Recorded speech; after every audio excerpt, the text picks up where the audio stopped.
Zero হতে হবে। আজকে জিরো যদি হন তো কালকে হিরো হবে। চিরদিন সবার সমান যায় না। আপনি বক্তা হন আর মৌলবি হন আর মোল্লার সাহেব হন, সবসময় বাহাদুরি আপনার চলবে না, এটা জেনে রাখবেন। যার একটু বার বাড়বে তার বার অতিরিক্ত কমবে, কমতেও দেরি হবে না। যে মালিক হিরো করতে পারে সে জিরো করতে পারে, সবসময় এই কথা মনে রাখতে হবে। ইনশাল্লাহ আজকে মুফতি আজম হিন্দের উর্স মুবারক উপলক্ষে যে মাহফিল আয়োজন করা হয়েছে, আমরা হাজির হয়েছি, আপনারাও এসেছেন। অনেক বক্তব্য শুনলেন ওনার শানে। আল্লাহ পাক যতটুকু বলায় আমি আপনাদেরকে কিছু বলার চেষ্টা করব। একবার মোহাব্বতের সহিত ঝুমে ঝুমে দরুদের নাজরানা পড়েন। স্টেজ হয়ে গেছে অন্যদিকে, বুঝলেন, সামনে হয়ে গেছে ক্যামেরাম্যান, এই যে দর্শক, তাহলে ছাদের জায়গা থাকতে বাম্পারে ভিড়, বুঝলেন, এই হচ্ছে অবস্থা। তো কাকে বলবো বলেন? এই দিকে কি আমার দেওয়ালে দিয়ে বক্তব্য রাখা যায়?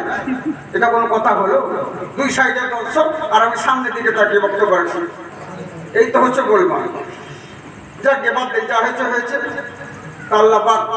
তবে যেখানে থাকুন আপনারা একটু কথাবার্তা মানে বললে পরে একটু সারা শব্দ দিবেন। যাই হোক, আপনারা সবাই ভালো আছেন তো? জি জি, বাবা, এই তো জালসা শুনে এটাই শিখলেন এতদিন ধরে। হ্যাঁ, মানুষ একটা জিনিস ভাবতে পারে না যে আল্লাহর জমিনে থাকছি, আল্লাহর খাচ্ছি, আল্লাহর পড়ছি, আল্লাহকে বাদ দিয়ে যদি মোল্লা নিয়ে ব্যস্ত থাকি কেমন হয় বলুন তো? বাবার কোলে ছেলে থেকে যদি অন্য কাউকে বাবা বলে, বাবার মেজাজ কেমন হয়? যে আমি তোকে জন্ম দিলাম, আমি খাওয়াচ্ছি পড়াচ্ছি, আর আমাকে বাদ দিয়ে অন্য কাউকে বাবা বলছিস। তো তেমনি হ্যাঁ, যে অবস্থায় থাকুন না কেন, যে হালাতে থাকুন না কেন, আল্লাহর যদি শুকরিয়া আদায় করেন, আল্লাহ আপনার নিয়ামত আরো দ্বিগুণ বাড়িয়ে দেবেন। এর জন্য ধীরে নয় জোরে সরে বলে আলহামদুলিল্লাহ। হ্যাঁ, সব ভালো আছেন তো? আচ্ছা, একবার জোরে সরে দরুদের নজরানা পড়ুন। আল্লাহুম্মা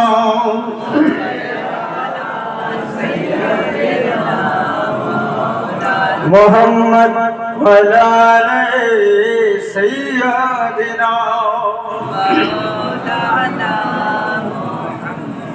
जिक्रे रसूल पाक हो, जिक्रे खुदा के बाद, जिक्रे खुदा के बाद, मोहब्बत के साथ बोलिए सुभान अल्लाह। जिक्रे रसूल पाक हो, जिक्रे खुदा के बाद, जिक्रे खुदा के बाद, जिक्रे रसूल पाक हो,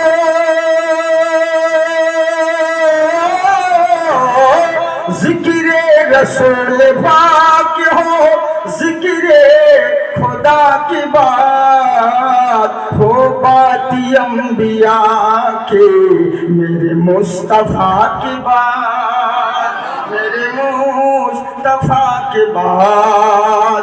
আমার আল্লাহ রাব্বুল আলামিন বলে, বান্দা শোনো, নীল আকাশের নিচে জমিনের বুকে তোমাদের বসবাস রয়েছে, নানান রকম সৃষ্টি আর নানান রকম মাযহাব আছে।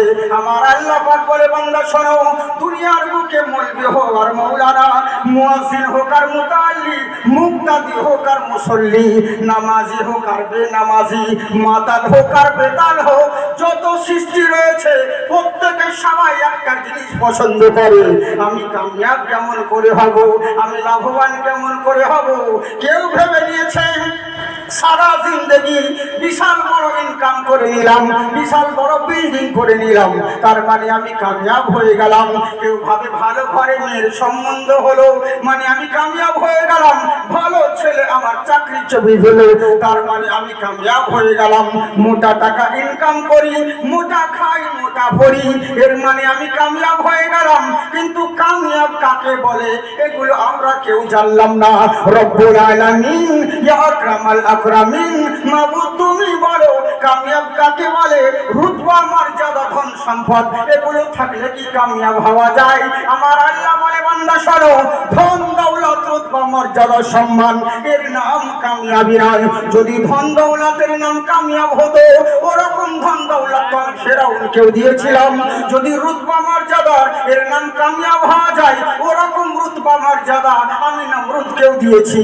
তার মানে বোঝা গেল, যেই জিনিস মুমিনের কাছে থাকে, আবার যেই জিনিস কাফেরের কাছে থাকে, এর নাম কামিয়াবি নয়। তাহলে কামিয়াব কাকে বলে? আমার আল্লাহ পাক বলে, বান্দা শোনো, ফামান তাবিয়া হুদায়া, যারা হেদায়েত পেয়ে গেল তারাই প্রকৃত কামিয়াব হয়ে গেল। বুঝলে? হেদায়েত যারা পেল তারাই কামিয়াব হলো।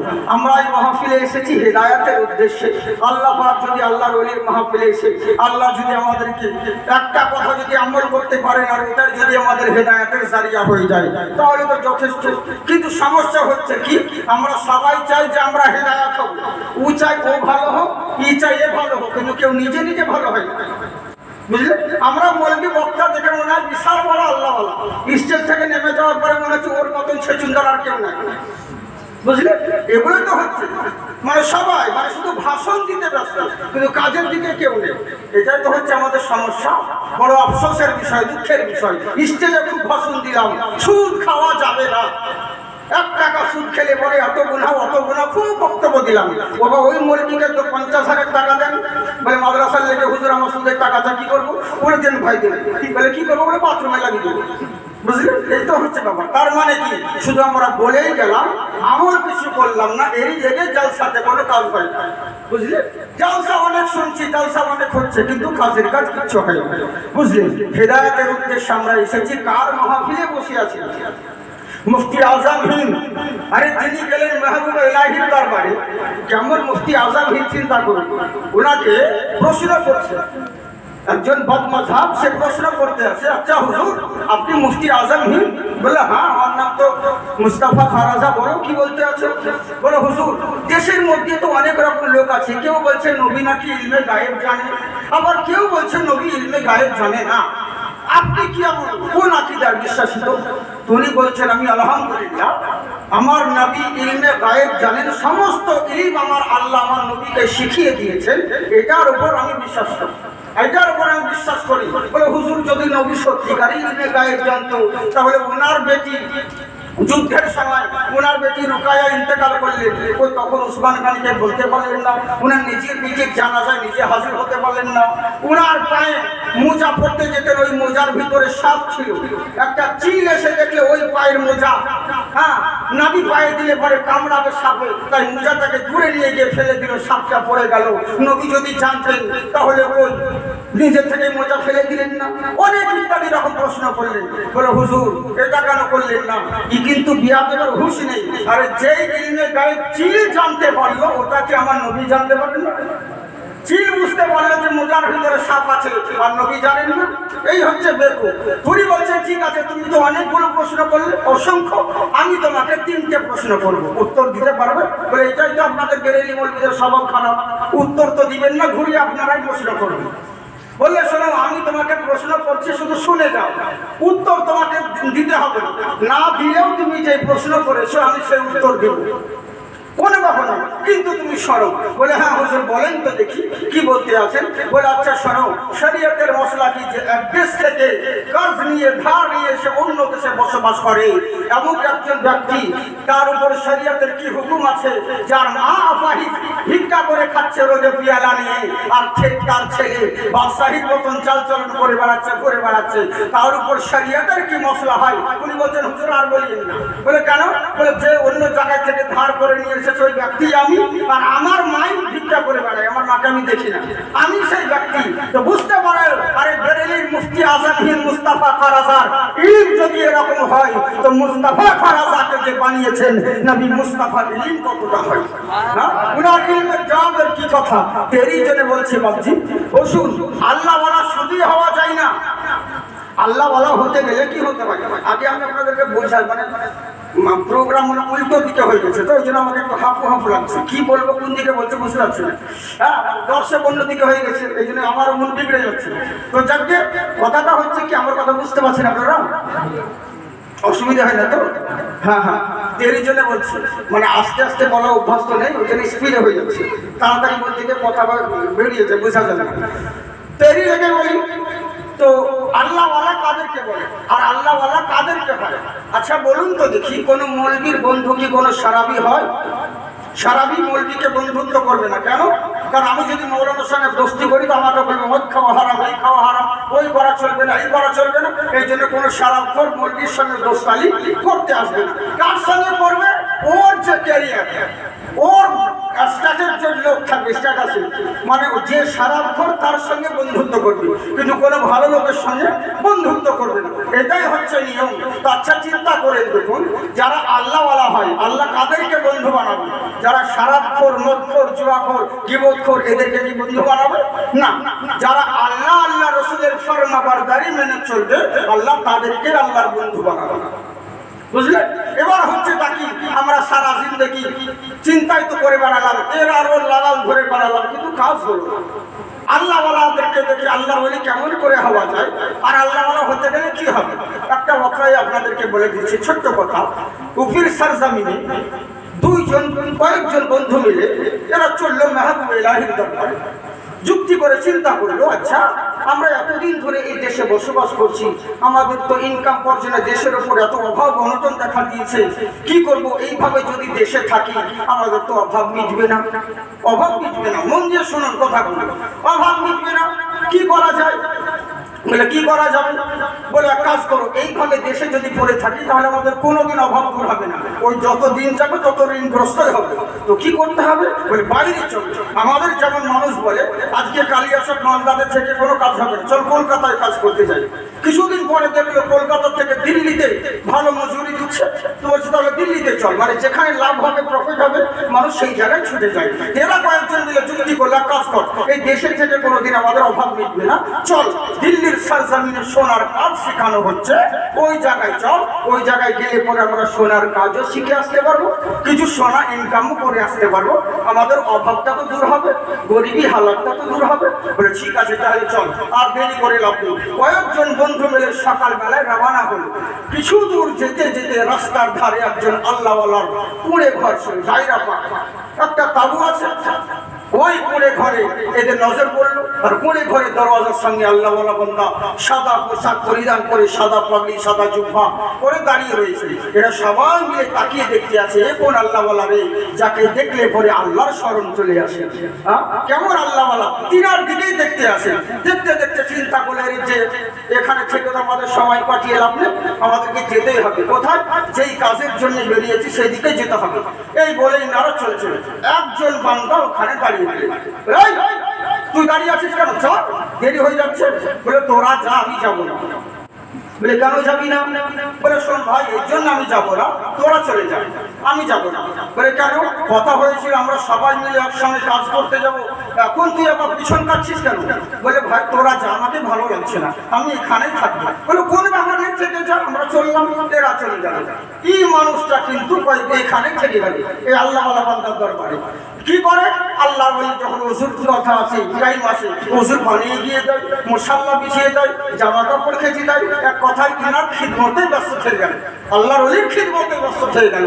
এবার দিনের পর দিন দেখতে দেখতে বছর নাগাদ ঘুরতে ঘুরতে ওই বান্দাগুলো যারা একসঙ্গে বন্ধুগুলো গিয়েছিল, ওরা সব স্বর্ণের কাজ শিখে তাহলে ছোট্ট ব্যাগে কিছু স্বর্ণ নিয়ে চলে আসতে আছে, বাড়ির দিকে রওনা হচ্ছে, বেশ আনন্দে আসছে। আর আস্তে আস্তে ওই রাস্তার ধারে আল্লাহওয়ালার দায়রা পড়ে ঘর দেখছে এই ছেলেটা রোদে যাওয়া আসা করছে, আর একে দেখে এরা দোষ বাড়তে লাগলো, আমাদের সঙ্গে যদি আজকে যেত, আমাদের মতন কাজও করে আসতে পারতো, কাজ শিখে আসতে পারতো, কিছু সোনাও ইনকাম করে আনতো। আজকে তার ভণ্ড ফকির আল্লাহওয়ালার পাল্লায় করে নিজের সময়টাকে নষ্ট করে দিল।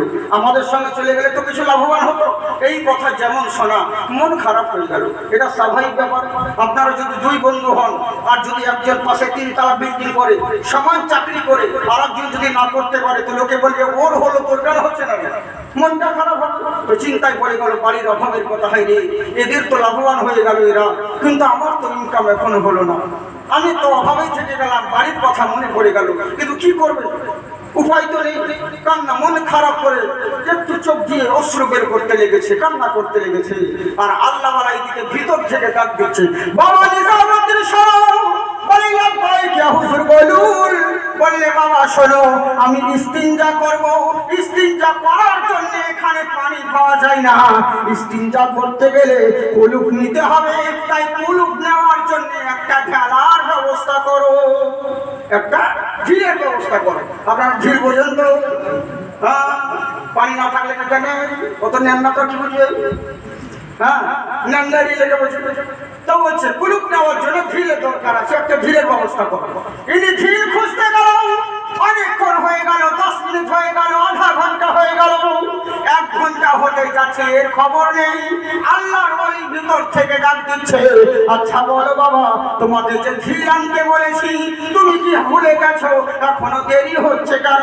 বলে হুজুর আর বলবেন না, আপনি যখন থেকে আমাকে ঝিল খুঁজতে বলেছেন আমি তখন থেকে ঝিল খুঁজতে আছি, আমার নজরে ঝিল পড়ছে না, আমি ঝিলি নজরে দেখতে পাচ্ছি না। মন খারাপ হয়ে গেল।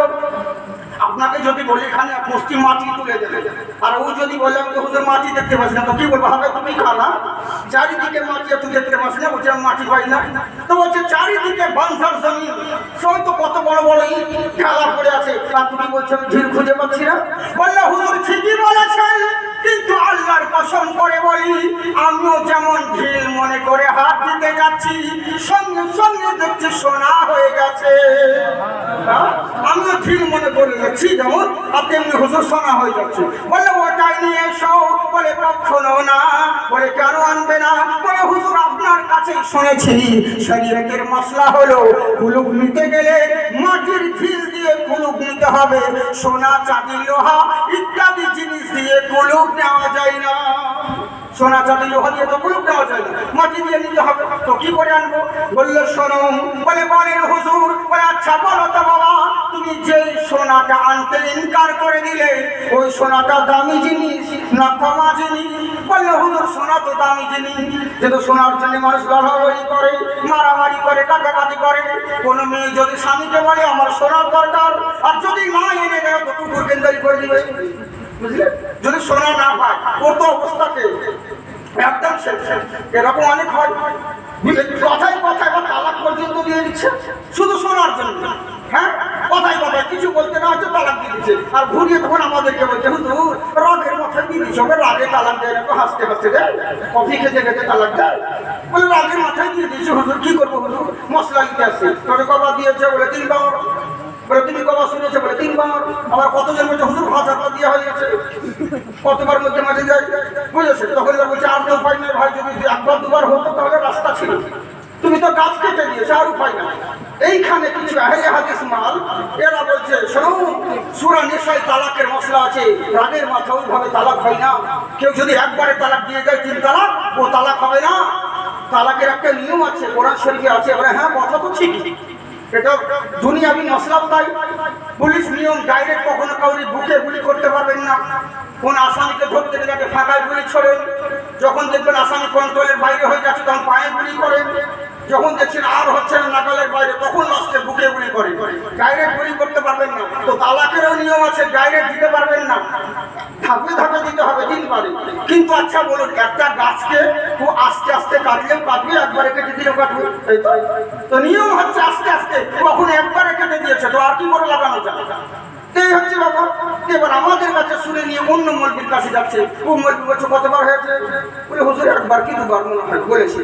মেয়েটাকে বলছে তুমি কতবার শুনেছো? বলে ওরকমই হবে, আমি গোহালে ছিলাম শুনতে পাইনি কথা। বলে তাহলে তো উপায় নেই, তাহলে অসুবিধা নেই, বউ নিয়ে যাবে। এবার তখন হয়ে যাচ্ছে, পাবলিক তখন বলছে দেখো মলবিরা টাকা লেগে ইমান বিক্রি করে দিচ্ছে। তবে মলবি কি তো মলবিকে যেমন বলেছ সেরকম ভোট দিয়েছে। এখানে মলবি কিন্তু সাথে পশ্চিমবঙ্গের এক নাম করা মলবি আছে, আমি নাম করছি না, বয়স্ক মানুষ, উনি এখনো বেঁচে আছে, উসমান গনি সাহেব, বুঝলে? তো ওনার কাছে এরকম একটা মশলা হচ্ছে, তুই কয়েকজন ছেলে মানে তালাক খাওয়াবো। অন্য বেরেলি মলবিরা একটু রাগি হয়, জানে হক কথা বলে, এই জন্য রাগি হয়, আর হক কথা টক লাগে। তো তালাক খাওয়াবো নিয়ে চলে গেছে, এই মলবির কাছে গিয়েছে। মলবি ওকে সব কিছু নিয়ে বলেছে 1000 টাকা দে, তোর বউ নেওয়া যাবে। 1000 টাকা দিয়ে বলেছে বউ নিয়ে চলে যাবে। এবার বেরেলি মলবির কানে খবর গেছে, হ্যাঁ, আর তিনি সঙ্গে সঙ্গে এসে মলবির কাছে একটা কলা ধরে আপনার এত বড় সাহস, আপনি টাকা লেগে ইমান বিক্রি করে দিচ্ছেন।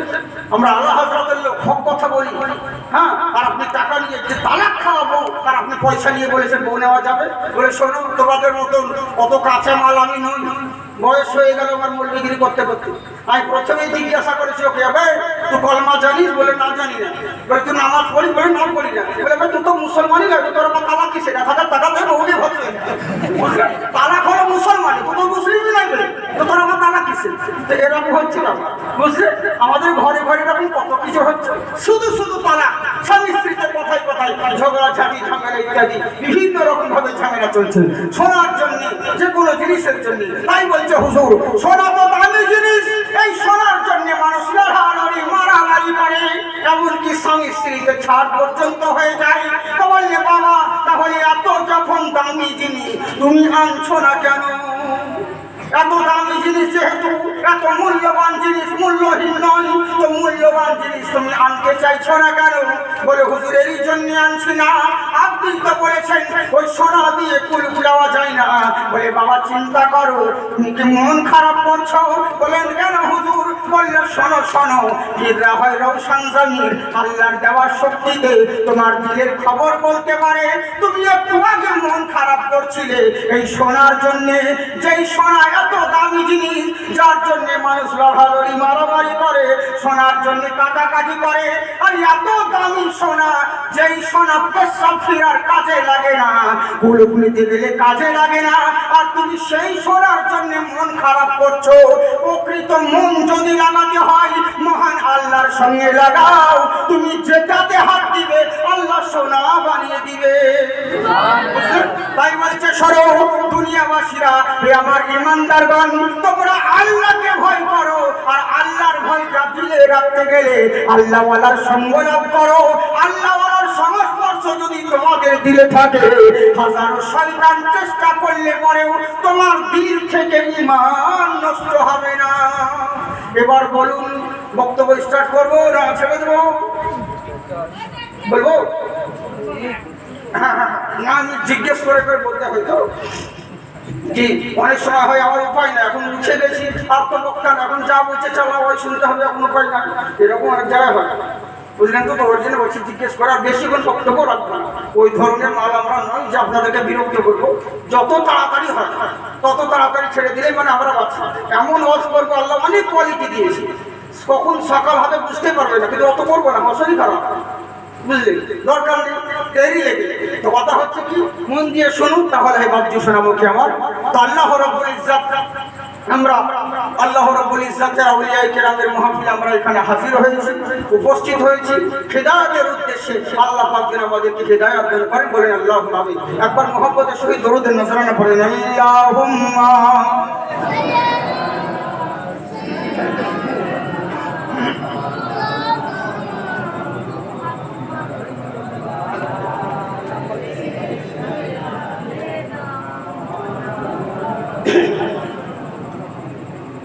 وعلى سيدنا সাল্লাল্লাহু তাআলা আলাইহি ওয়াসাল্লাম। মাশাআল্লাহ, বুঝতে পারছি। আমি আপনাদেরকে বলেছি, অনেকজনা বুঝতে পারছে না যে কোনটা এসেছে। না জাকির হোসেন, কোনো ফকির হোসেন আছে না, অরিজিনাল মালটাই আছে, কিন্তু অবস্থা খারাপ, তো এর জন্য এরকম লাগছে। হ্যাঁ, তো এখানে বলছে মজাক কি সাথে দারু দেখতে এটা কেমন লাগছে, হ্যাঁ ওরকম সময় জমা থাকে না ধরে। হ্যাঁ, তো যাকে ইনশাআল্লাহ অসুবিধা নেই। একবার মোহাম্মতে বলে সুবহানাল্লাহ। মৌলা মৌলা আলী আলী হায়দার হায়দার बोलेगा, इश्क नबी में पाक लहू का कतरा कतरा बोलेगा। मोहब्बत के साथ बोलिए सुभान अल्लाह।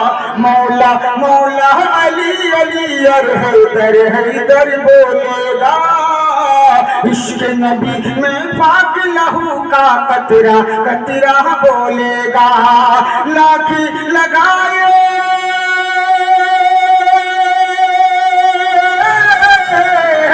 लाख लगाए पहरे देखो फतवों की इन बस्ती में, हिंदुस्तान का बच्चा बच्चा आला हजरत बोलेगा। मोहब्बत के साथ बोलिए सुभान अल्लाह। नजराना मत दीजिए, नजराना देने के लिए उतना नाप नहीं पड़ रहा हूँ, कम से कम सुभान अल्लाह तो बोलिए।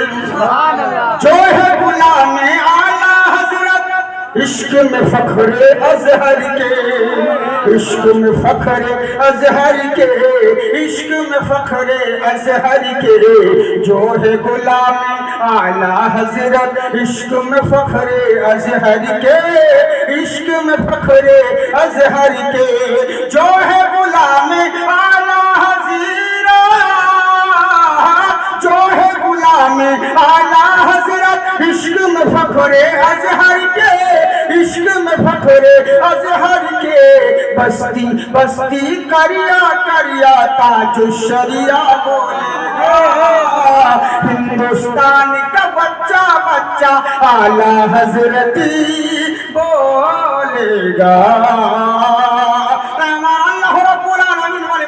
তোমরা দুনিয়ার বুকে যারা রয়েছে জেনে রাখো আল্লাহকে ভয় করো।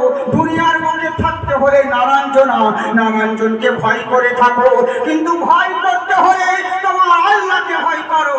আমরা সবাই আল্লাহকে ভয় করি, কিন্তু আল্লাহ বলে বান্দা শোনো, শুধু মুখে বললে কখনো আল্লাহকে ভয় করা যায় না। মুখে সবাই বলি আল্লাহকে ভয় করি, কিন্তু মুখে বললে হবে না। আমি বলি যদি আমি আপনাদের সামনে এসেছি পশ্চিমবঙ্গের মুখ্যমন্ত্রী, এরকম মুখে বললে হয় না, এর প্রমাণ থাকা দরকার আছে। মুখে তো সবাই বলো আমি আল্লাহকে ভয় করি, আমি আল্লাহকে মানি, কিন্তু কাজের সময় কিচ্ছু নয়, ওরকম ভয় করলে হবে না। তবে হ্যাঁ জেনে রাখো আল্লাহকে ভয় করো, আর আল্লাহর ভয়টা দিলের ভিতর রাখতে গেলে আল্লাহওয়ালার সংস্পর্শ লাভ করো। যেমন আল্লাহওয়ালা চিন্তা করো, দুনিয়ার বুকে থাকতে হলে পারে হ্যাঁ যারা দুনিয়া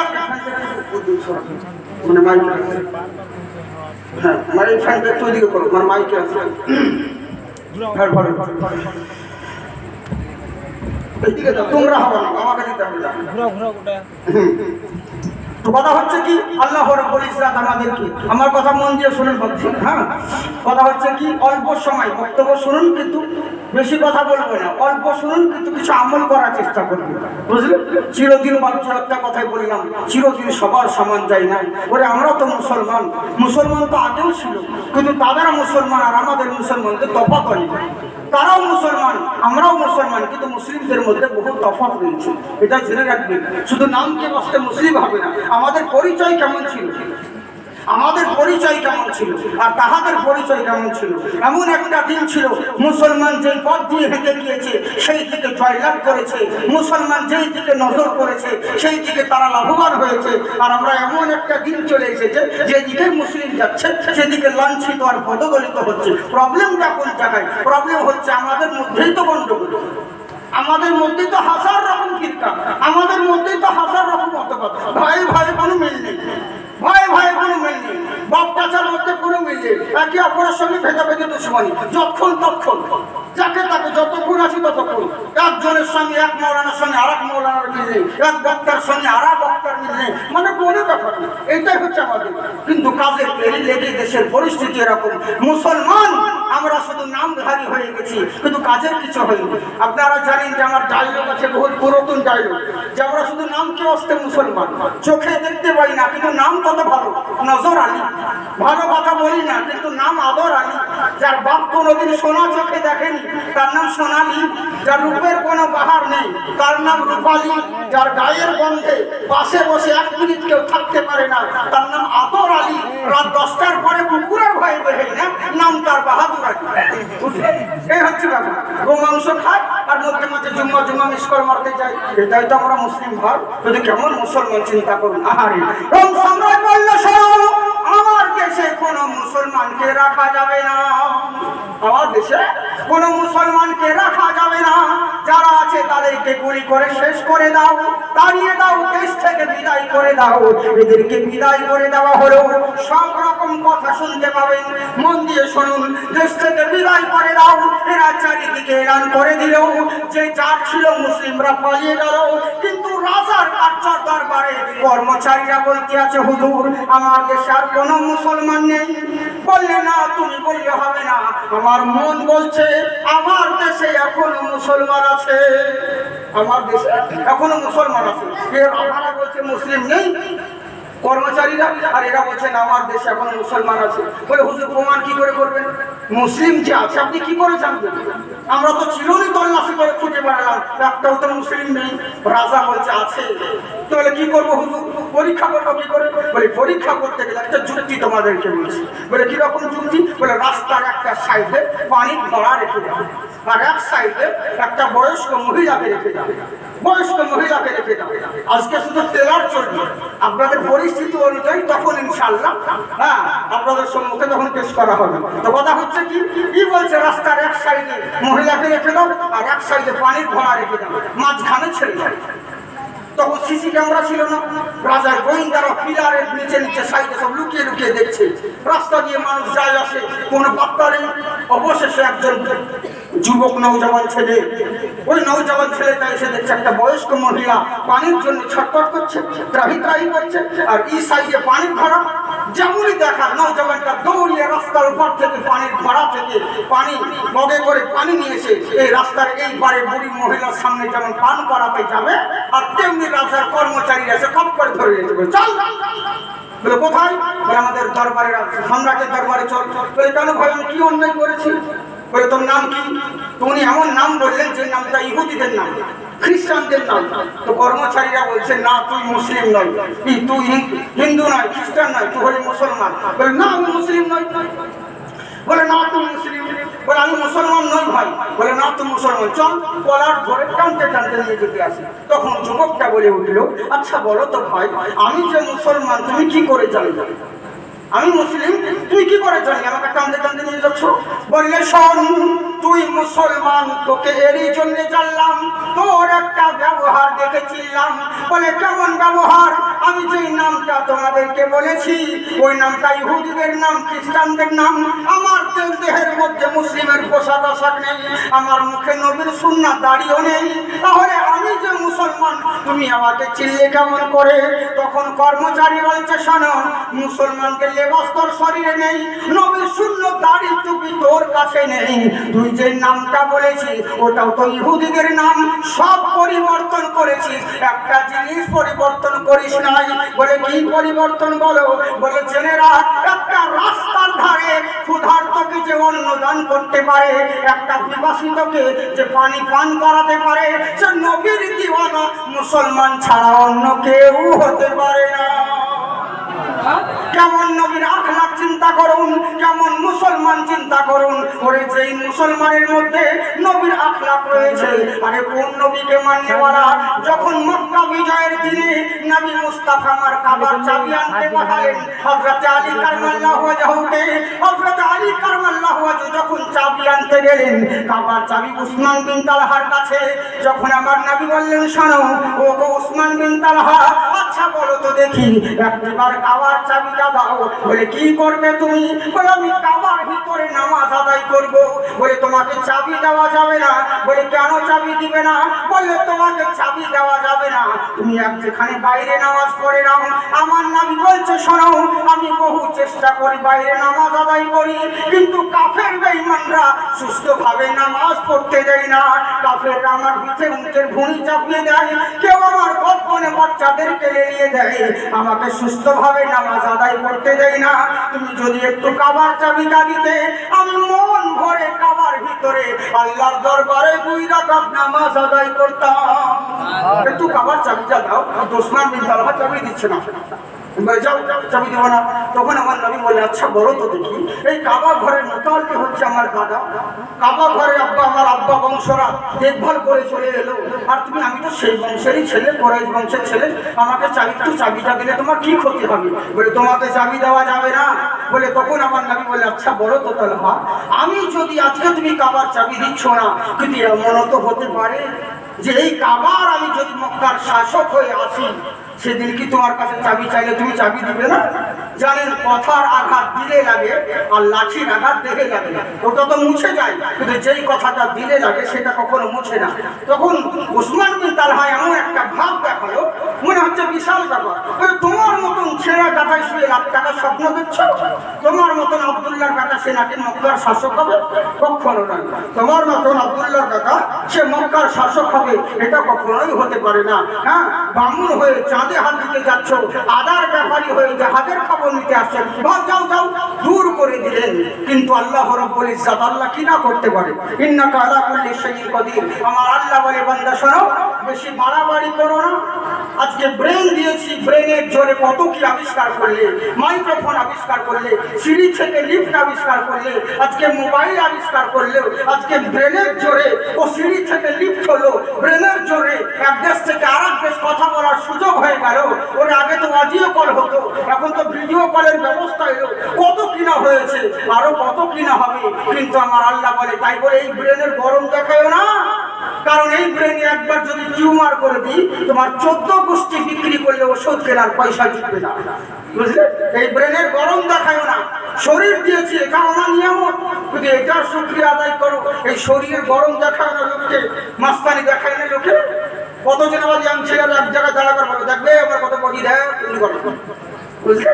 হ্যাঁ, তো এরকম মাস্তানি দেখে, বিশাল বড় মাস্তান, বিশাল বড় পরবান। কিন্তু আল্লাহ বলে, কত বড় মাস্তান হয়েছে আর কত বড় পরবান হয়েছে যে সামান্য মশার ভয়ে মশার ভিতরে ঢুকছো আর নিজেকে বলছে পরবান মাস্তান। ওই শরীরের গরম দেখায় না, একবার ডায়রিয়া করে দিলে তোমার 12টা বেজে যাবে। একটা লাঠি দেখতে কিন্তু বাঁশের মতন, চিবাইলে মিষ্টি লাগে, কি বলেন তো? হুঁশিয়ার, হ্যাঁ হুঁশিয়ার, হুঁশিয়ার। আল্লাহ বোঝাতে চাইছে, ওটা থেকে শিক্ষা লাভ করো। একটা লাঠির ভিতর থেকে আমি আল্লাহ যেমন মিষ্টি রস বের করতে পারি, বেশি বাড়াবাড়ি করো না, নইলে রসের পরিবর্তে বিষ বের করতে পারি। ইন্নাকা আলা কুল্লি শাইইন কাদির। সমস্ত ক্ষমতা আমার রয়েছে।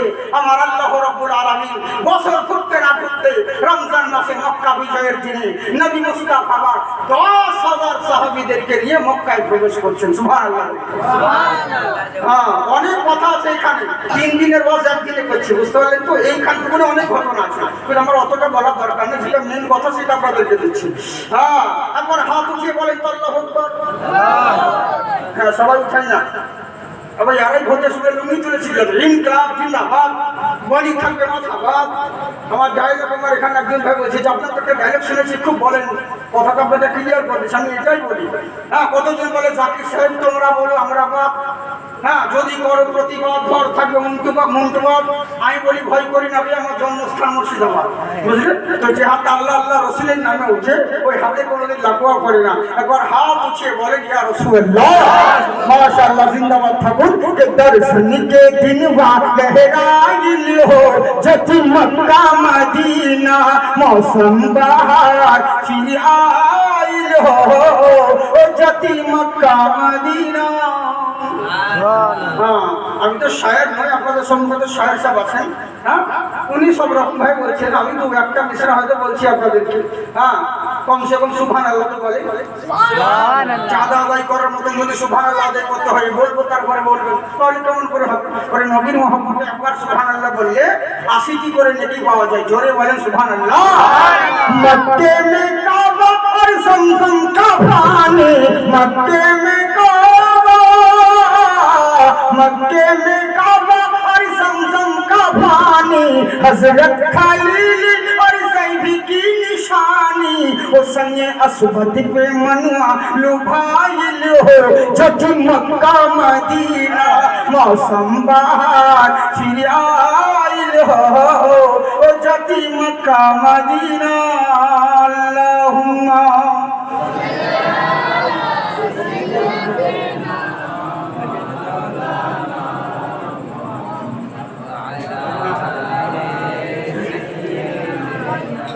মাওলানা মুহাম্মদ সাল্লাল্লাহু আলাইহি ওয়াসাল্লাম। তো যাই হোক, মুখে আমার এবার করলো তাকে চিন্তা করুন, আমরা কোন নবীর উম্মত? আরে হেদায়াত কাকে বলে? হেদায়াত কোন জায়গায় পাওয়া যায়? চিন্তা করুন, আমরা কেমন মুসলমান আর কোন নবীকে মানতে মানা। আহারে, যেমন মক্কা বিজয়ের দিনে এখানে প্রবেশ করলেন, আমার নবী মুস্তাফা বললেন, শোনো, রাস্তায় যেতে যেতে রমজান মাস, সাহাবীদেরকে নবী আমার বললেন, শোনো, তোমরা আজকের দিনে রোজা ভেঙে দাও। রোজা ভেঙে দাও। সাহাবীরা বলে এত কষ্ট করে রোজা রেখেছে, রোজা ভেঙে দেবো মানে নাকচ করতে আসে, মানে রোজার প্রতি একটা মহব্বত আছে।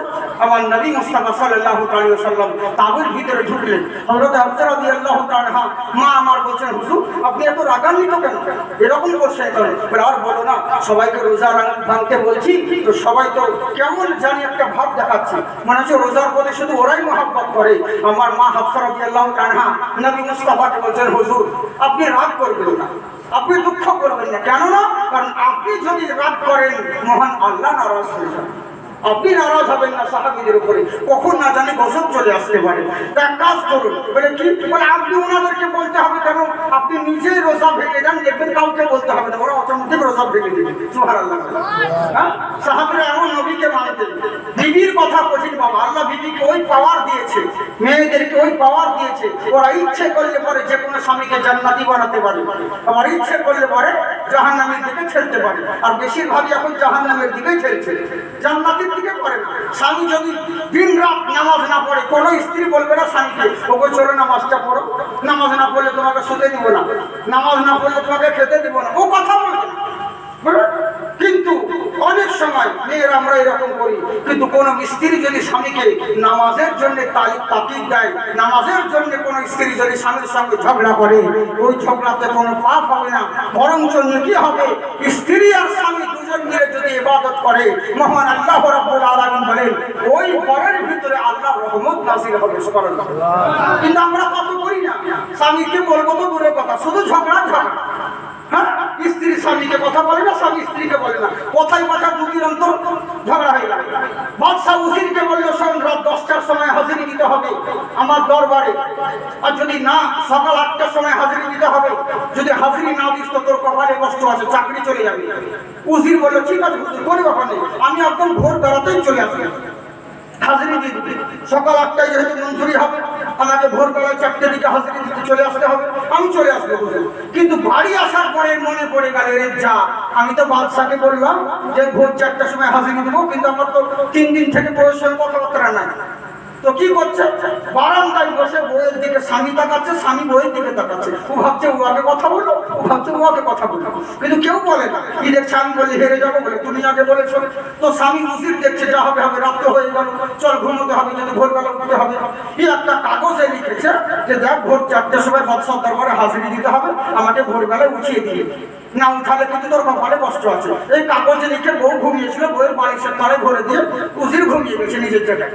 এবার ঘুম থেকে যখন উঠছে সকাল 8টা বেজে গেছে, এর তো মাথা গরম, এর যাও আমার চাকরি যাবে, 4টার সময় হাজিরি দেওয়ার কথা, 8টা বেজে গেল। তো কি করবে? যার জন্য চাকরি গেল তাকে ছাড়বে না, মোটা একটা বাঁশ নিয়ে বইয়ের বুঝে দুম দুম আর যেমনই বাড়ি মারা বউ উঠে মাত্র কেন? বলে যে মার খাবার খেলি, রাত্রে কথা বলে মার কাটিয়ে দিচ্ছে না। বলে মারছো কেন আগে সেটা বলো। বলে শোনো, কেন মারবো না তোকে, তোর হুঁশ নাই? আজকে বাদশাহ দরবারে হাজিরি দিতে হবে, ভোর 4টার সময় উঠিয়ে দিতে বলেছি। বলে কখন তুমি আমাকে বললে? বলে তোর বালিশের তলা দেখেছি নি, কাগজে লিখে দিয়েছি। তো বউ বলছে আমাকে বলার আগে তুমি নিজের বালিশের তলা আগে দেখো।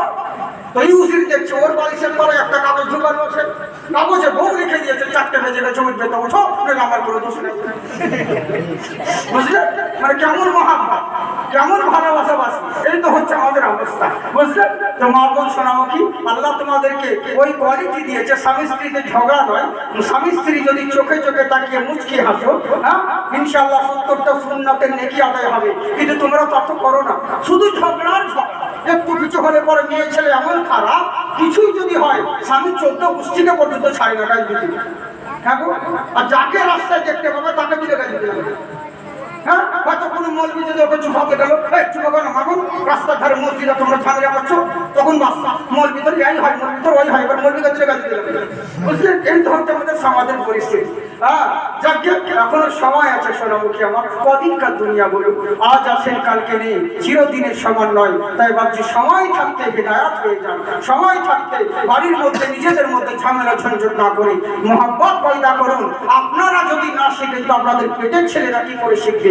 আপনারা শিখছেন না, আপনারা কিছু জানেন না বলেই তো আপনাদেরই অবস্থা, বলেই তো আজকে আপনাদের অবস্থা। আজকাল মুসলমান মা বোন মসজিদ তো আছে, কিন্তু মেয়েদেরকে জিজ্ঞাসা করুন, মুসলমান এত জলসা শুনে একটা মেয়ে বলতে পারবে না সহজে যে 1 জানুয়ারি হ্যাপি নিউ ইয়ার সব করো, তুমি মুসলমান, তোমার নতুন বছর কবে, তোমার হ্যাপি নিউ ইয়ার কবে, বলতে পারবে না। আচ্ছা বলো তো তোমার মসজিদের যুবক ভাই, তোমার মসজিদের কটা জানালা কটা দরজা, সহজে সবাই বলতে পারবে না। তুমি যে জুম্মার নামাজ পড়তে যাও কি নিয়ম, সহজে বলতে পারবে না, বুঝলে, কিছুই জানে না। আমাদের অনেক মানুষ আর আমাদের কিছু কিছু মুসলিম মা বোন ভেবেছে কিছু কোরআন শরীফ কিছু দোয়া শিখে নিল, কাজ হয়ে গেল। আমাদের ছেলেও যেমন স্ত্রীও তেমন, এরই লেগে তো দেশের পরিস্থিতি এরকম হয়েছে।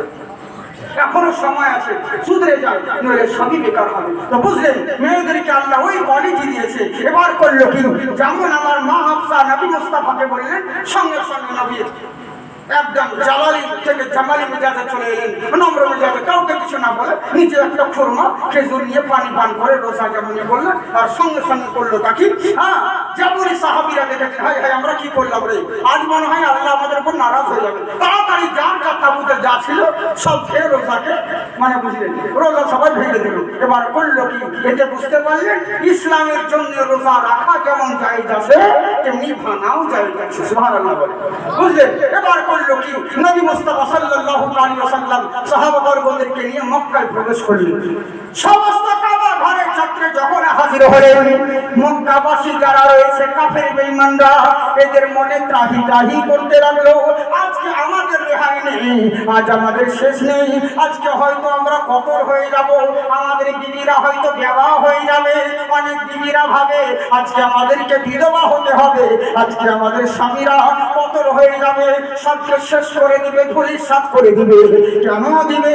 কারণ কিছুদিন আগে ওই মুসলমানদেরকে কত অত্যাচার করেছি, নবী মুস্তাফার পিঠের উপরে উটের ভুঁড়ি চাপিয়ে দিয়েছি, কত জুলুম নির্যাতন আমরা করেছি। তাহলে আজকে যখন ওরা জয়ী হয়েছে, আজকে বদলা তো নিতেই হবে। যেহেতু বদলা নেওয়ার জন্য সবাই চলে আসছে, আজ আমাদেরকে শেষ দিন মনে হয়, আর দ্বিতীয়বার দিনের মুখ দেখতে পাবো না, আজকে আমাদেরকে কতল হতে হবে। নানান জনের মনে নানান রকম, সবাই ভয়ে কি আতঙ্কিত হয়ে আছে। কিন্তু আমার নবীর কথা দেখুন, আল্লাহ রাব্বুল ইজ্জতের পয়গম্বর আমার নবী মুস্তাফা সাল্লাল্লাহু তাআলা আলাইহি ওয়াসাল্লাম বললে, শোনো গো আমার মক্কাবাসীরা, তোমরা কেউ টেনশন করবে না, তোমরা কেউ ঘাবড়িয়ে যাবে না। আমি নবী পৃথিবীর বুকে বদলা নিতে আসিনি, আমি ক্ষমা করে দিতে এসেছি। কেমন নবীর আখলাক, এরই জন্য তো গুরু নানক করে শোনো, ওম পুরুষোত্তম ভগবান দিব্যন্তি করুলামা আধারিত ওমকার নমস্তস্য বিদ্যশ্বরী মহালক্ষ্মী পূর্ণিদয়হা। দুনিয়ার বুকে বহু মহান ঋষিকে দেখেছো, বহু মহামানবকে দেখেছো, বহু পৃথিবীর বুকে মানবকে দেখেছো, বহু সৃষ্টিকে দেখেছো, কিন্তু এমন একজন মহামানব, এমন একজন মহান সৃষ্টি রয়েছে যার সঙ্গে কারো তুলনা হয় না।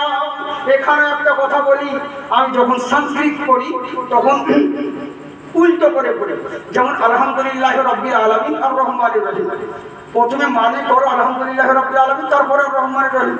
কিন্তু আমি করি কি, আর রহমানির রহিম মানে আগে করি, তারপর আলহামদুলিল্লাহ বলি সংস্কৃতে। কেন বলেন তো? কারণ আজকাল নকল বহুত উঠেছে, আজকাল বক্তার অভাব নেই, শুধু আলিমের অভাব, বুঝলেন, যোগ্য আলিমের অভাব রয়েছে, কিন্তু বক্তার অভাব নেই, বলিতে বলিতে বক্তা, বুঝেছে। এরই জন্য উল্টো করে বলি, যারা বললে ধরা পড়ে যায় যে মাল নকল করে বলছি, বুঝলেন তো। এরই জন্য আমি উল্টো করে সংস্কৃত বলি। সেদিন যেমন আপনাদের কালীয় চকে এইদিকে ইংলিশ পাড়ার দিকে জলসা করতে এসে বক্তা বক্তব্য খুব সংস্কৃত ঝেড়েছে, আর পাশে হিন্দুরা সব শুনেছে, সব এসেছিল। হ্যাঁ, খুব একদম চতুর্বেদী শুনে সব ওরা সব শুনছে, মোবাইলে রেকর্ডিং করে রেখেছে। দেখি ওমকার শান্তিদাসী মহালক্ষ্মী দয়ামতি পূর্ণিদয় হও, মানে আমি যখন বলে এরকম একদম বলে দিয়েছে। এবার মানে যখন চোরা ধরে নিয়েছে, এটা মানে চালাই, এটা তো অন্যরকম মানে। তখন বলছে কোথা থেকে বলে পেয়েছি, বলে কোথা থেকে বলে, তখন এবার আমাকে ফোন করছে, হুজুর এটা কোথায় আছে বলেন না। বললাম কেন, বল এবার থাক, এই দেখে তো আমি উল্টো করে বলি, বুঝলেন। তো এই হচ্ছে ব্যাপার। কত সুন্দর কথা, দেখুন কত সুন্দর কথা বলেছে। যেমন বলছে শোনো, পৃথিবীর বুকে বহু মহামানব দেখেছো, মহান সৃষ্টি দেখেছো, এমন একজন মহামানব, ওনার মতন কেউ হয়নি আর হবে না। ওনার আদর্শ সবার চাইতে নিরালা। ওম গুরু মুক্তি ভক্তি পূর্ণম পূজস্বরী। বনে জলে জঙ্গলে যেখানে যাও না কেন, ভক্তি সহকারে ওই মহান গুরুর যদি নাম জপতে পারো সব সমস্যার সমাধান হবে। বলে কোন গুরু, কোন মহামানব? বলে এমন মহামানব যিনার সঙ্গে কারো তুলনা হয় না। পূর্বিদম পুণ্য নমঃ পুণ্যমাদায় নমস্তুতে, পুণ্য বাবা শিষ্যাতে। আচ্ছা বলো, আসমানের চন্দ্র আর সূর্য, যদি সূর্য চন্দ্র একদিন যদি ধর্মঘট করে দেয়, পৃথিবীর বুকে যদি চন্দ্র উদয় না হয়, যদি সূর্য না উদয় হয়, পুরো পৃথিবীটা অন্ধকার হয়ে যাবে। আর অন্ধকার হয়ে গেলে পুরো পৃথিবী ধূলিসাৎ হয়ে যাবে। মিনিটের মধ্যে পৃথিবীর ক্ষমতা খতম হয়ে যাবে, সব নিস্ত নাবুদ হয়ে যাবে, ঠিক জায়গায় সব থাকবে না, সমস্ত কিছু বিচলিত হয়ে যাবে। আচ্ছা বলো তো দেখি, তাহলে কি দুনিয়া ধূলিসাৎ হয়ে যাবে? তখন গুরু নানক বাল্মীকি বলছে শোনো, আচ্ছা বলো তো দেখি, এমন মহামানব যদি চন্দ্র আর সূর্য যদি ধর্মঘট করে দেয়, একদিন যদি চন্দ্র না উদয় হয়, একদিন যদি সূর্য না উদয় হয়, পুরো পৃথিবীটা অন্ধকার হয়ে যাবে। কিন্তু ঘাবড়াবার দরকার নাই, এমন মহামানব পথারিতে ভূমণ্ডলী, এমন মহামানব পৃথিবীর বুকে আগমন হবে। আব্দুল্লাহর বেটা নবী মুস্তাফা, ওই মহামানবকে যদি পৃথিবীর বুকে দাঁড় করিয়ে দাও, সূর্যের দরকার হবে না, চন্দ্রের দরকার হবে না, নবীর বদির আলোতে সারা পৃথিবী আলোকিত হবে। এমন মহামানব, এমন মহান নেতা, যিনার আদর্শ সবার চাইতে আলাদা, যিনার আখলাক সবার চাইতে নিরালা, যিনার মতন কেউ হয়নি আর হবে না। বলে কেমন করে হবে? জেনে রাখো, এই জন্য হবে কারুলামা ওঙ্কারা। এমন মহামানব উনার দ্বিতীয় কাউকে পাবে না, কারণ মহান স্রষ্টা উনার মতন কাউকে দ্বিতীয় সৃষ্টি করে নাই। বলে যদি শ্রীরামচন্দ্র বলো, শ্রীলক্ষণ বলো, আর শ্রীকৃষ্ণ বলো না কেন, যে কোনো দেবতার নাম বলো, ইনারা প্রত্যেকেই মহামানব, মহান দেবতা। কিন্তু ইনারা কেউ সৃষ্টিকর্তা নয়, ইনারা কেউ ভগবান নয়। ইনারা মহামানব হতে পারে, মহাশ্রেষ্ঠ দেবতা হতে পারে, কিন্তু ইনারা কেউ সৃষ্টিকর্তা নয়। বলে তাই নাকি? বললে হ্যাঁ। বলে আচ্ছা বলো তো দেখি, শুধু মুখে বললে আমি শ্রীরামচন্দ্রকে মানি, মুখে বললে ভগবান কৃষ্ণকে মানি, কিন্তু তার আখলাক চিনলে না, ওকে মানা বলে না। ওই কেমন করে? পৃথিবীর বুকে তাকিয়ে দেখো, যারা যাকে তোমরা মানতে আছো তাদের আদর্শ কত সুন্দর বলে। এই জন্য কোন কবি বলে, বুঝলেন, কত সুন্দর কথা বলে, বহুত পুরাতন, কার লিখা আমি বলতে পারছি না, তবে কালিদাসের লিখা কত সুন্দর কথা বলেছে।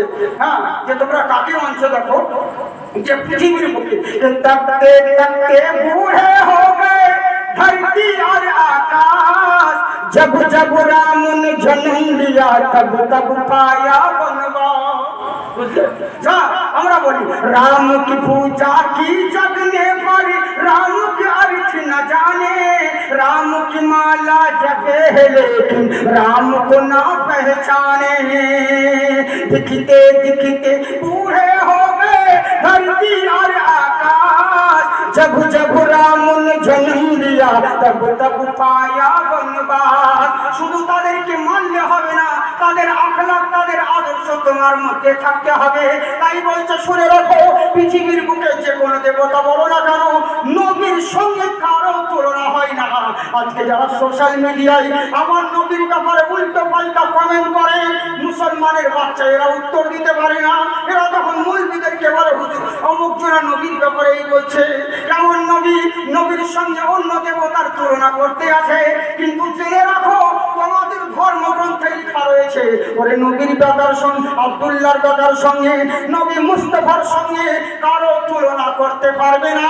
এই জন্যই পারবে না, কারণ মহান নবীর মতন কারো উলামা দ্বিতীয় মহান স্রষ্টা সৃষ্টি করেন নাই। আল্লাহ হলেন এক, যার দ্বিতীয় কেউ নেই। আমার নবী হলেন দ্বিতীয়, যার তৃতীয় কেউ নেই। তাই বলছে শোনো, ওই নবীর মতন কেউ আর হয়নি, আর হবে না। উনার আখলাক সবার চাইতে আলাদা। উনার আদর্শ যদি তোমাদের মধ্যে থাকে, এখানেও লাভবান হবে, পরকালেও লাভবান হবে। তাই সবাই অবাক হয়ে গেল, কি ব্যাপার রে, আমরা ভেবেছিলাম আজকে কতল হয়ে যাব, আজকে আমাদেরকে কতল করে দিবে, আজকে আমাদের স্ত্রীরা বেওয়া হয়ে যাবে, বিধবা হয়ে যাবে। যেহেতু নবীর উপরে আমরা অনেক অত্যাচার করেছি, অনেক জুলুম করেছি, আজ হয়তো আমাদের রেহাই আর হবে না, আজকে হয়তো শেষ হয়ে যেতে হবে। এমন সময় এলান করলেন, শোনো আজ থেকে তোমরা চিন্তিত হয়ো না, আমি নবী তোমাদেরকে ক্ষমা করে দিলাম। ওরে ওই বদলা নেওয়ার নাম ইসলাম নয়, ক্ষমা করে দেওয়ার নাম হলো ইসলাম। ক্ষমা করে দেওয়ার নাম হলো ইসলাম। আমরা সেই ইসলামকে মান্য করি, আমরা হচ্ছে মুসলমান। কিন্তু আমরা হলে এমন মুসলমান, নবীকে শুধু মুখে বলি ভালোবাসি, কিন্তু নবীর জন্য নবী যেগুলো আমাদেরকে করতে বলেছেন আমরা সেই সমস্ত জিনিসগুলো করতে রাজি নই। মুসলমান অনেক দিন হয়ে গেলাম, সারা রাত জালসা শুনবো, কিন্তু নামাজের দিকে কোনো ধার থাকবে না। ফজরের টাইমে আজান দিলে চিপ পাকান হয়ে ঘুমবো, ও আজানের শব্দ শুনতে পাবে না। নামাজ তো পড়েও না, আজানের শব্দ শুনে না, ওই জবাব দাও, ওসব কিছু ব্যাপার হয় না, বুঝলেন? আজকে মসজিদ উপলক্ষে আমাদের সম্মুখে জলসা করা হয়েছে। এই মসজিদ হচ্ছে ইবাদতখানা। ওরে কাল কিয়ামতের ময়দানে জেনে রাখেন, কাউরি দরকার হবে না আপনার গ্রামের জন্য সাক্ষী দেওয়ার লেগে। আপনার গ্রামের একটা মসজিদই যথেষ্ট। আল্লাহ দরবারে সাক্ষী দেওয়ার জন্য একটা মসজিদই যথেষ্ট, বুঝলেন? ভাবছি মসজিদকে আমরা সবাই ভালোবাসি, ভালোবাসি না? কারা কারা ভালোবাসেন হাত তুলেন। যারা যারা হাত তুলেন এমন করে 500 না নাকি 5000 টাকা দেবেন। আমি চাইবো, আমি কালেকশন বক্তা নই, আর আমার জোর জবরদস্তি চাওয়া অভ্যাস না যে বারবার বলবো দেন গো দেন গো, ওরকম বারবার বলবো না, হয়তো 500 বার বলবো, বুঝলেন? হ্যাঁ, বারবার বলার প্রয়োজন নেই। আপনাদের ইচ্ছে যদি হয়তো ইনশাল্লাহ দেবেন, জোর করবো। হ্যাঁ, আর যদি না থাকে করে বললে কালকে দিবেন, নাই একজনের 5000 টাকা মসজিদে দেবেন ইনশাল্লাহ। আপনারা ভালো মানুষ, আপনারা খুবই ভালো মানুষ সত্যি, আর আমরা ভালোই মানুষ, শুধু জুতো চুরি করি তাই, বাকি আমরা ভালো মানুষ, সবই ভালো। হ্যাঁ ইনশাল্লাহ। যাকে নাই আমাদের তো এরকমই হচ্ছে, সব ভালো, কিন্তু আসল জায়গায় বন্ধ ছেলে আমার সব ভালো হতো, কোনো নেশা ভাঙ করে না, বন্ধু বান্ধবদের সঙ্গে আড্ডা মারে না, জুয়া খেলে না, তাস খেলে না, লুডো খেলে না, ক্যারম খেলে না, কিছু খেলে না, শুধু বন্ধুদের পাল্লা করে মাঝে মাঝে মদটা খাই, তাকে বাকি ওসব কোনো করে না। আমার সেটা খুব ভালো। বিয়ে করতে গিয়ে হলো, বউ দেখতে গিয়ে, মাস্টারের বিয়ে দেখতে গিয়ে কি ঝামেলা, হাইরে হাইরে বউকে এমন ভাবে সাজিয়ে নিয়ে এসেছে, বউকে জিজ্ঞাসা করা হচ্ছে সব রকম, আয় দিয়ে পাস করো, মুখ পাস করো, সব বললো। বলার পরে এবার জিজ্ঞাসা করা হচ্ছে, জাকির ভাই তুমি কিছু বলো। এবার আমি কি বলবো, মেয়েকে বলুন। আমি বলছি ভাই আমি কি বলবো ওকে, তোমরা তো যা জিজ্ঞেস করা করে নিন, আমি আর কি জিজ্ঞেস করবো? বলছে কিছু জিজ্ঞেস করো যখন এসেছো। এবার মেয়েকে জিজ্ঞেস করছে, আচ্ছা বোন তুমি আরবি পড়তে জানো, আরবি জানো? জানি। তো ও তো জানি বলছে, পাশে বুড়ি ছিল নানি, ও নানি বুড়ি ওরা ফিকা বেশি। ও আবার বলছে হুজুর শুধু পড়েছিল আমার নাতনি 4 বার খতম দিয়ে দিয়েছে, যা দোয়া বললেন সব দোয়া যাবে।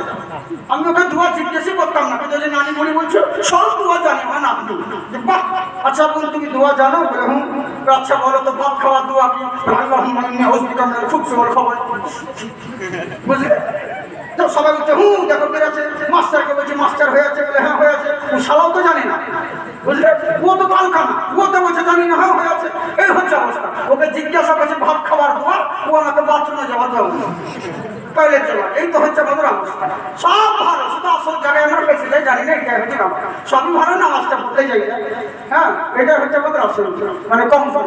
যাজ্ঞ শোনাও কি ভাবছি আমার খোদার ভার মসজিদের জন্য নাই, একজন যদি 5000 টাকা দেবেন ইনশাল্লাহ আমি আপনাদেরকে বিরক্ত করবো নাই।